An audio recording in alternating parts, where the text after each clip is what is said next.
Você tem sede de quê? Você tem fome de quê? A gente não quer só comer, a gente quer comer e quer fazer amor.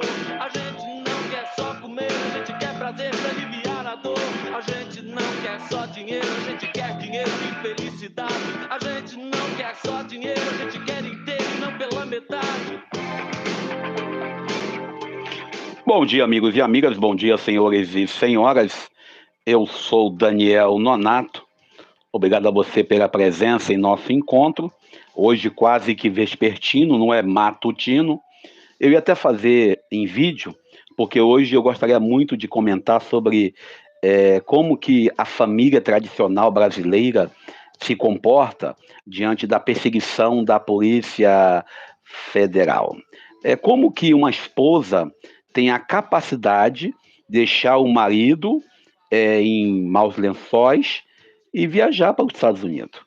Eu pergunto que tipo de união, que tipo de amor ele me permite e nos permite fugirmos para, ou melhor, irmos para algum compromisso diante das acusações, diante daquilo que o marido está sofrendo.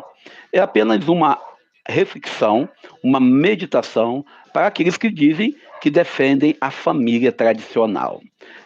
E ainda, olhando para tudo que vivemos durante esse pré-carnaval nosso intensivo, aonde tivemos aí alguns militares sendo recolhidos para a sede da PF e também o envolvimento direto do ex-presidente num discurso de golpismo, e muitos irão negar isso, e ainda olhando para o Evangelho de hoje. O Evangelho de hoje é o capítulo 8 de São Marcos. Nós lemos o capítulo 7 essa semana, a reflexão de Marcos, capítulo 8, versículo 1 a 10, que nós vamos nos centrar. A gente entra com essa canção dos Titãs, porque a gente, quando fala em pão, e a gente, quando reza o pão nosso, a gente não se reduz também ao pão que alguns têm a imagem na mesa. O pão nosso. O pão nosso é tudo aquilo que envolve a dignidade humana. O pão que a Bíblia, que o Evangelho fala e que nós rezamos nas nossas missas, cultos, celebrações, que nós meditamos e contemplamos, é o pão da justiça social. É o pão do amor ao próximo, é o pão aonde nós nos sentimos plenamente fartos. Aqui no Evangelho de hoje, nesse capítulo 8, versículo 1 ao 10, que nós estamos meditando nesse sábado de carnaval, alguns criticam o carnaval é coisa do demônio, o carnaval é coisa do inimigo, o carnaval é coisa de lamear. Senhores, você tem em casa a obrigação de ver o carnaval? Não. Não é serviço militar, você não é obrigado a ir no carnaval, você não é obrigado a ver escola de samba, você não é obrigado, é só você não ir, né? É só você não comparecer, é só você ver de você que é evangélico, católico, praticante, você que é envolvido com o evangelho, é só você ir para um retiro. E se você não tem condições, como eu, de ir para um retiro devido às condições financeiras, fique em casa fazendo um retiro pessoal, particular em casa, se preparando para a quaresma. O evangelho de hoje, quando Jesus olha para a multidão que está triste, que está com fome, Jesus, ele olha a realidade. E nós olhamos ainda hoje, diante da realidade do Brasil, que nós denunciamos em nossos escritos nos blogs, em nosso blog, em nosso Facebook, em nossa rede social, onde tínhamos 33 milhões de brasileiros passando fome, ainda não evoluiu muito.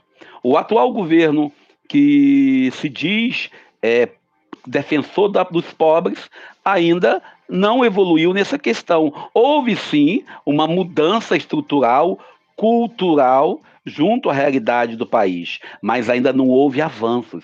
Eu acho que muitos que estão aí na esquerda, amigos que eu tenho muito carinho e consideração, que visam a melhoria, ainda não vimos essa melhoria acontecer. Ah, mas houve um avanço aqui. Sim, mas são avanços fracos diante da realidade do país que nós pegamos, diante da realidade do país que nós estamos.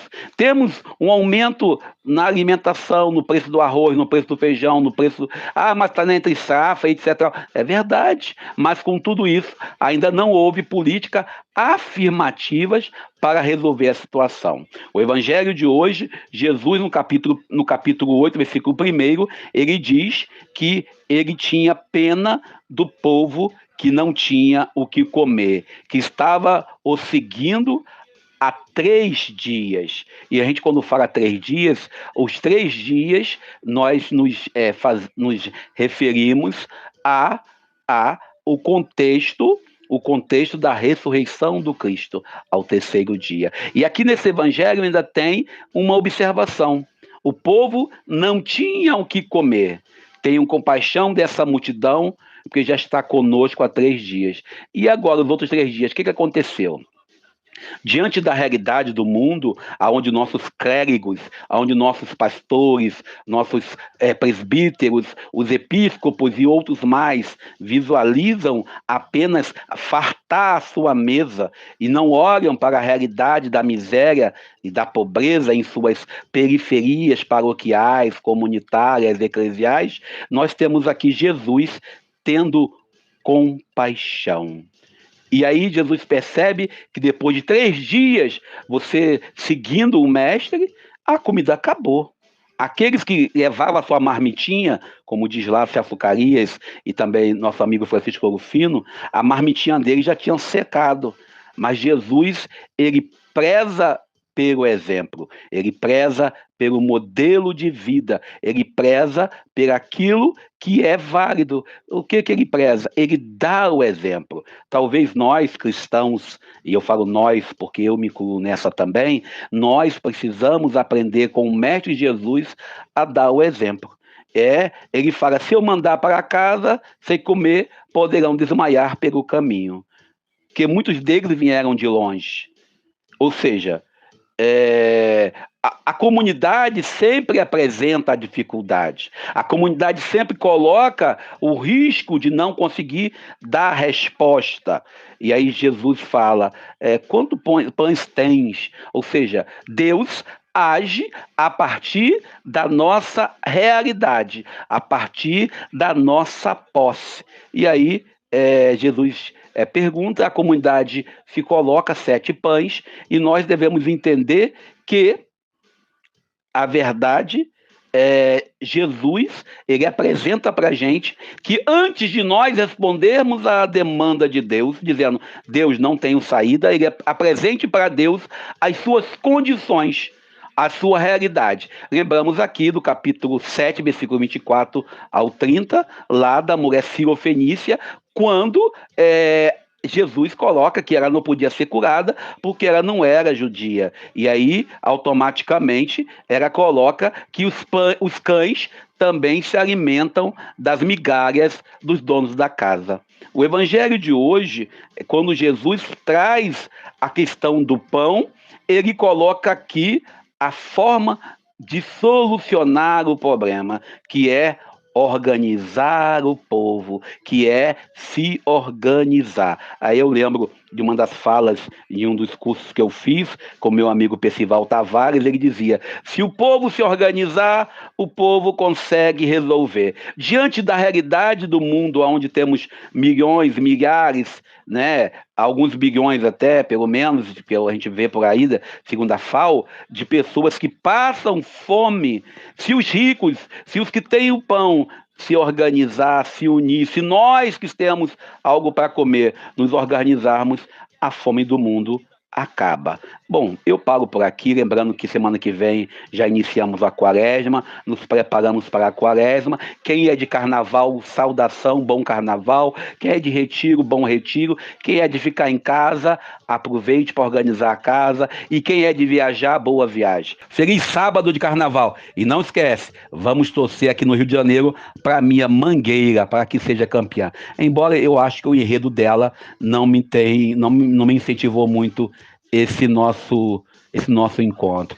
Feliz carnaval, que não nos falte o pão da alegria e o pão da diversão na dignidade. Bom dia, eu sou Daniel Nonato. Bebida é água. pasto. Você tem sede de quê? Você tem fome de quê? A gente não quer só comer, a gente quer comer e quer fazer amor. A gente não quer só comer, a gente quer prazer pra aliviar a dor. A gente não quer só dinheiro, a gente quer dinheiro e felicidade. A gente não quer só dinheiro, a gente quer inteiro e não pela metade.